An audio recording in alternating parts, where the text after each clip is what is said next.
네, 이름은 제갈찬이고요. SBS ANT 소속이고 뉴스 디자인 업무를 하고 있습니다. 브레인스톰도 한번 사용해보고 그 다음에 픽소톱을 한번 사용해보고 그리고 제로 덴시티까지 한번 경험을 해보고 저희가 이제 어떤 제품이 장점이 많은지 한번 선택을 해보려고 이번에 교육에 참여하게 됐습니다. 안녕하세요. 저는 김성일이라고 하고요. 조선영상비전에서 뉴스 보도 그래픽의 언리얼과 이런 제로 덴시티 프로그램의 중요성과 이런 프로세서에 대해서 좀 더 많이 배우고 싶어서 참여를 하게 되었습니다. So, thank you again for your time, for your attention, and let's build the future. The Boolean time.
예상했던 것보다 굉장히 디테일한 그리고 자세한 내용을 교육받게 되어서 굉장히 많은 도움이 될 것 같고요. 앞으로 저희가 차세대 AR, VR 장비를 도입을 해서 그래픽 제작을 하는 데 있어서 많은 도움이 되고 앞으로 또 그런 여러 가지 모티브를 얻게 되는 그런 계기가 되어서 아주 큰 도움이 되었습니다. My name is Faraz Qayyum and I am working as a senior technical artist at Zero Density.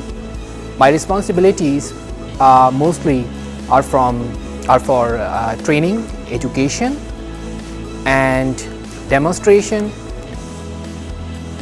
and these kind of community activities and also for customers and partners as well. The workshop is all about a virtual production, right? So how reality ecosystem and its component fits with any kind of virtual production. And also it is about the do's and don'ts, rights and wrongs, right? And some policies about the virtual production that young generation have to know, right? Have to learn.